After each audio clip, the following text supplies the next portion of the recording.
आपकी नज़र में धार्मिक इंसान कौन है, आध्यात्मिक इंसान कौन है जो लगे कि ये आदमी मुझे लग रहा है सही रास्ते पे जा रहा है? क्या देखना चाहिए?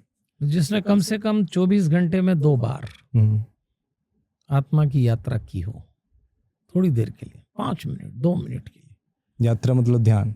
यात्रा मतलब ध्यान, इनर जर्नी। ठीक है। आप फिजिकल बॉडी से चले, माइंड को क्रॉस किया। अच्छा, इसमें भी एक छोटी सी मजेदार बात है। जब आप शरीर से आगे बढ़ते हैं तो मन आता है, वो तो थॉट प्रोसेस चालू करता है, आप थॉटलेस हो जाते हैं तो मन कंट्रोल हो गया।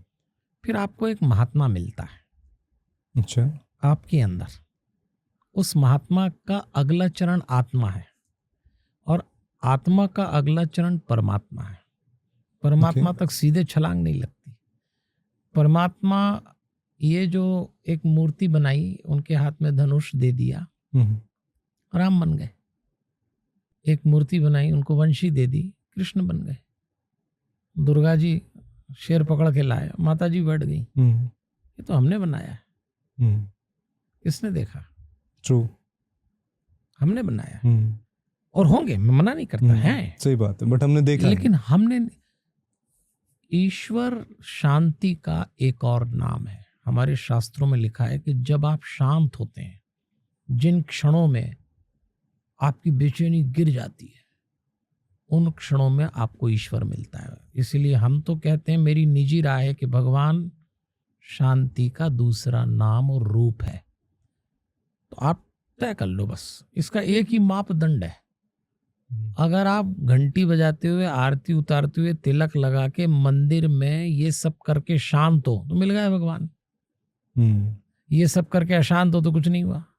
अगर आप एकांत में बैठ के ध्यान लगा रहे हैं, मेडिटेशन कर रहे हैं और आप अशांत हैं, तो भी किसी काम के नहीं। मैंने ऐसे बहुत सारे लोग देखे जो योग करते हैं, मेडिटेशन करते हैं और रूम से निकले और भिड़ गए घर वालों से सीधे, जैसे चार्ज हो रहे हैं लड़ने के लिए। बिल्कुल ऐसी पूजा करने वाले कर रहे हैं। तो हमको ऐसा लगा, मेरे जैसे सामान्य आदमी, मैं दुनियादारी का आदमी हूँ, मेरा परिवार है, मैं सब लोगों से उठता बैठता हूँ, सब संसारी लोग हैं, व्यापारी लोग हैं, सब कुटिल निपुण जिसको सब एक से एक दक्ष हैं। तो मेरी फील्ड वही है। तो मैं उनसे कहता हूँ कि चक्कर मत पड़ना भगवान के, एक स्टैंडर्ड रखना। जिन क्षणों में आप शांत हैं, प्रसन्न है, आनंदित है, प्रफुल्लित है, उन क्षणों में भगवान मिल गया। वरना भगवान की कोई मुझे तो नहीं दिखती। हाँ, आप शांत हैं तो मंदिर जाओ, राम जी को पूजो, हमको उसमें कोई दिक्कत नहीं, शांत तो हो। और जैसे ही शांत होंगे, बॉडी से पॉजिटिव वाइब्रेशन निकलेंगे। उसके बाद आपकी पत्नी होगे, पति होगे, बच्चे होंगे, माँ बाप हो, यही बैकुंठ उतर आया। अरे कब मर के स्वर्ग जाओगे? यही स्वर्ग है।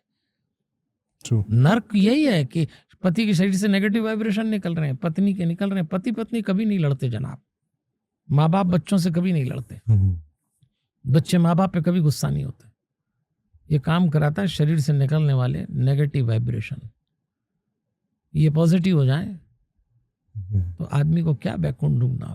बीवी के साथ 5 घंटे बैठ जाए आदमी और कहे कहीं जाना नहीं, पति के साथ बैठ, वाइब्रेशन नेगेटिव है, इसलिए सूट नहीं हो रहा। और जो भी कोई मेडिटेशन करेगा, जो भी आत्मा पे जाएगा, उसकी बॉडी से पॉजिटिव वाइब्रेशन निकलेंगे ही निकलेंगे। ये उसका बाई प्रोडक्ट है। अगर खाना खाया है तो मलमूत्र बनेगा ही बनेगा। अगर बॉडी में रुक गया तो बीमारी है। अगर आपने मेडिटेशन किया है तो वाइब्रेशन पॉजिटिव होना ही चाहिए, फील होगा दूसरे को। इसलिए हम कहते हैं भैया कि आप करके देखो, आपको रिजल्ट मिलेगा।